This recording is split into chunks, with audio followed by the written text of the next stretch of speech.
Bonjour. Voici maintenant la console pour la prise des notes, passage d'un graphique à une règle et d'une règle à un graphique.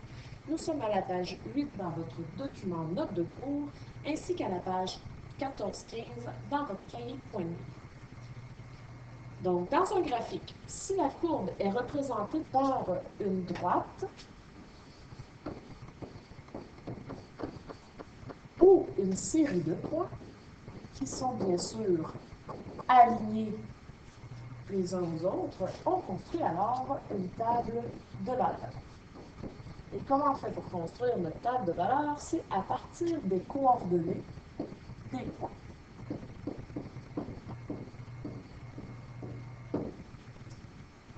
Donc, si je regarde dans l'exemple suivant, nous avons ici le point 1. Je vous rappelle que les coordonnées de tous les points qui se trouvent dans le graphique seront toujours dans l'ordre X et Y. Donc, si je regarde ici pour le point 1, en X, je serai à 0 et en Y, je serai à 4. Il est très important ici, pour pouvoir trouver les bonnes coordonnées, d'aller trouver le pas de graduation, c'est-à-dire le bond qui est fait entre deux graduations de notre axe. Pour ce qui est, donc ici, le point 0,4, je viendrai écrire dans ma table de valeurs en X 0 et en Y le 4.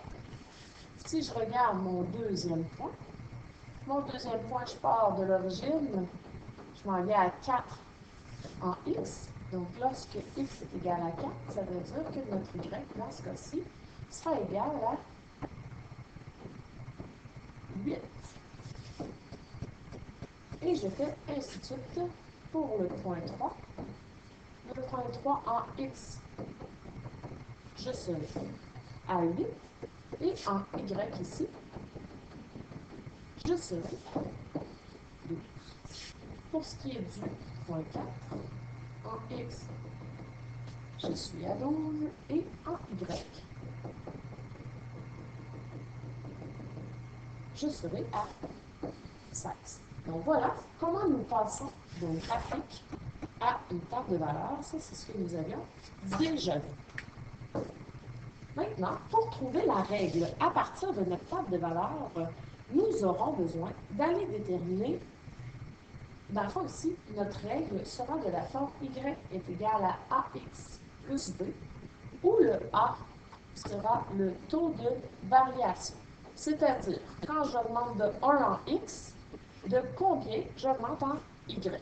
Donc ici, il y a une formule qu'on peut utiliser pour trouver le a, c'est-à-dire y2 moins y1 sur x2 moins x1. Qu'est-ce que c'est y2, y1, x2, x1? C'est deux points que nous aurons choisis dans notre table des valeurs. Donc, ça peut être n'importe quel des quatre que nous avons ici dans notre table de valeurs. Donc, si je prenais le deuxième point ici, 4, 8, et que je prenais le dernier, je peux prendre n'importe quel. Je peux prendre le premier, deuxième, troisième, quatrième, et ainsi de suite. Donc, si je regarde dans mes coordonnées 4, 8, j'ai ici, comme c'est mon premier point, x1, y1, puis dans les coordonnées 12, 16, j'aurai x2, y2. Ce qui veut dire que dans ma règle ici, pour trouver le a, qu'est-ce que j'aurai à faire? J'irai voir y2, c'est quoi sa valeur? Donc, je viens voir ici. La valeur de y2, c'est 16, moins la valeur de y1. Y1, dans ce cas-ci, c'est 8. Tout ça divisé par la différence entre x2, donc dans ma coordonnée, ça correspondait au 12, moins x1, qui, dans ma coordonnée, correspondait ici au 4. Alors, 16 moins 8, ça me donne 8. 12 moins 4 me donne 8 aussi. Et 8 divisé par 8 me donne 1. Ce qui veut dire que dans la règle ici, que j'ai de façon générale, mon y reste là. Le a, je viens de lui trouver comme valeur 1. Le x, je ne l'ai pas touché. Et il me restera à aller trouver la valeur de mon B. La valeur du B, je vous rappelle que dans les exercices que nous avions faits précédemment sur les suites, le B, c'était la valeur quand x est égal à 0, y est égal à quoi? Ou on avait aussi vu que c'était l'ajustement. Donc, voyons maintenant comment nous pourrions faire pour trouver la valeur de B à partir de notre table de valeurs. Donc, dans notre table de valeurs, nous avons sorti des courbes tout à l'heure. Nous avions pris le point 4, 8 et nous avions pris aussi le point 12, 16. J'aurais pu prendre n'importe quel point qui se trouvait dans la table de valeurs de tout à l'heure. Donc, ce qu'on va faire, c'est que ici, on remarque que nous avons 3 inconnus dans notre règle, mais il y en a 2 que nous connaissons, soit le x et le y. Alors, je choisis un point. Supposons que je prends ici 12 en x et 16 en y, et je viens remplacer mes valeurs. Donc, ici, mon y, au lieu d'y, qu'est-ce que je vais écrire? Je vais écrire la valeur dans la coordonnée, donc 16, qui est égale à 1 fois le x qui correspond à 16, c'est le 12. Et mon plus b, je ne le connais pas. Alors, j'arrive à une équation avec une seule inconnue. Donc ici, j'ai 16 qui est égal à 12 plus b. Moi, je veux savoir, je veux aller déterminer la valeur de mon b. Donc, qu'est-ce que je devrais faire? Je devrais isoler le b. Si je veux enlever 12, je vais faire moins 12. Si je le fais d'un côté de l'égalité pour conserver cette égalité, je vais le faire de l'autre côté aussi. Et dans ce cas-ci, mon b sera égal à 4. Ce qui veut dire, ici, je viendrai faire mon équation sera égale à x plus 4. Ici, comme vous pouvez voir, je n'ai pas nécessairement écrit le 1 devant le x, puisque vous vous souvenez que c'est le seul chiffre en multiplication et division que nous ne sommes pas obligés d'écrire.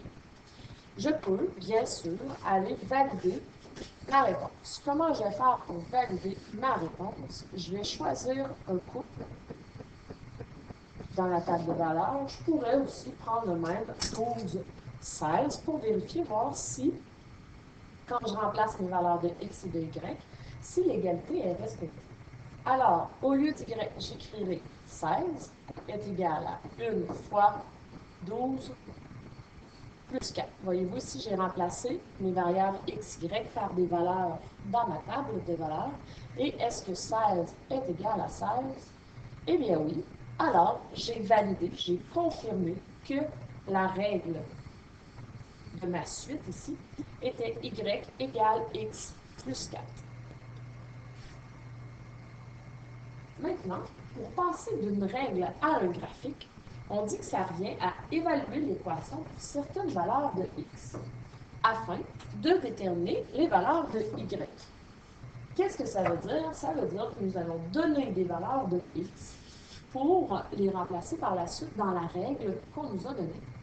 On dit ensuite, on peut reporter ces coordonnées dans le plan cartésien. Donc, je me sers de la règle pour trouver des points et ensuite, je pourrais aller placer ces points-là dans le graphique.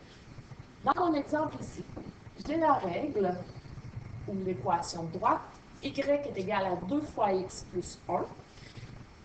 La meilleure façon de représenter des coordonnées, c'est dans une table de valeurs. Donc ici, je dis, bon, je vais aller vérifier, voir qu'est-ce qui se passe dans cette équation-là lorsque x est égal à 1. Alors, juste ici, si x est égal à 1, y est égal à 2 fois 1 plus 1, ce qui me donne 3. Donc, j'aurai ici le couple 1, 3. Ce qui veut dire que je viens ici dans mon graphique, je pars de l'origine, je m'en viens à 1 en x, puis je vais monter ici à 3. Donc, ce sera mon premier point. Vous n'êtes pas obligé d'utiliser les pointillés sur vos graduations ici, puisque vous pouvez juste vous fier au quadrille. Si x est égal à 3, alors y est égal à 2 fois 3 plus 1, donc 2 fois 3, 6, plus 1, 7, ce qui veut dire que dans ma table de valeurs sous le 3, en X, j'irai écrire 7 en Y. Et ici, je viendrai tracer 3, 7. Je peux bien sûr me faire ici des petits pointillés qui m'aident à m'aligner pour aller trouver l'intersection de 3 et 7. Si x est égal à 5, alors y est égal à 2 fois 5 plus 1, ce qui me donnera 11. Comme ma graduation ici est restreinte, quand je suis à 5, le 11 dépasse le graphique. Je vous rappelle aussi que pour tracer une droite, tout ce que nous avons besoin, ce sont minimum 2 points. Et par la suite, je peux venir tracer ma droite et la continuer. Voilà comment nous passons d'un graphique à une règle et d'une règle à un graphique. Merci.